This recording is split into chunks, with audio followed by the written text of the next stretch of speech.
योग से लेकर नृत्य तक में तरह तरह की मुद्राएं सिखाई जाती है। आखिर क्या है इन मुद्राओं से लाभ और क्या है इनका राज, आइए जानते हैं सद्गुरु से। मुद्रा हाथों की एक खास स्थिति है।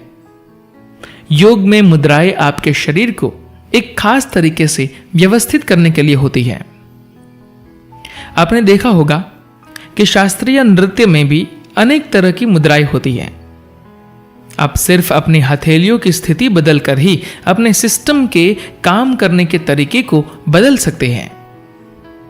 यह अपने आप में पूरा एक विज्ञान है जो वास्तव में शरीर की ज्योमेट्री यानी ज्योमेट्री और सर्किट से जुड़ा होता है। किसी विशेष मुद्रा में होने पर आपकी ऊर्जा एक खास तरह से काम करने लगती है। योग में ऐसी प्रणालियां हैं जिसमें आप कुछ खास अनुपातों में गिनती करके अपनी सांस पर एक खास ढंग से काबू कर सकते हैं। ऐसा करके अगर आप चाहे तो अपनी ऊर्जा को शरीर की किसी भी खास कोशिका पर केंद्रित कर सकते हैं।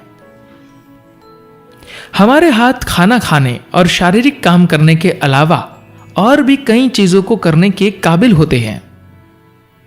आप इन हाथों को इस तरह से बना सकते हैं कि इन्हें यहीं पर घुमाकर कहीं दूसरी जगह पर किसी काम को अंजाम दिया जा सके। आप जहां चाहे वहां बिना किसी गलती के बिल्कुल ठीक ठीक अंजाम दे सकते हैं, क्योंकि यह हाथ हर काम को करने के लिए एक यंत्र है। यह एक तरह से आपकी ऊर्जा के कंट्रोल पैनल है। इस मानव तंत्र को आप या तो सिर्फ एक मामूली इंसान बनाकर रख सकते हैं या फिर एक जबरदस्त संभावना के रूप में इसका विस्तार कर सकते हैं। आप चाहे जो करें, ये कंट्रोल पैनल तो आपके पास है ही। अगर आप इस सिस्टम के साथ ठीक से पेश आएंगे तो आप अपनी जिंदगी के साथ अद्भुत चीजें कर सकते हैं। ऐसा करने के लिए बहुत अधिक खोजबीन और बहुत साधना करनी होगी। मुद्राएं सैकड़ों तरह की हैं, कुछ अच्छी सेहत के लिए, कुछ खुशहाली के लिए और कुछ खास तरह की प्रक्रियाओं की शुरुआत के लिए।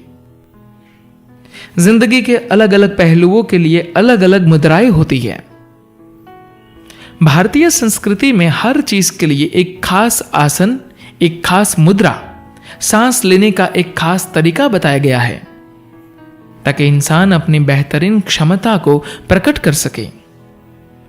यह अभी भी हमारी संस्कृति में हर कहीं पाया जाता है, लेकिन अफसोस कि जरूरी समझ और जागरूकता के बिना ही लोग इसका अभ्यास करते हैं। धन्यवाद।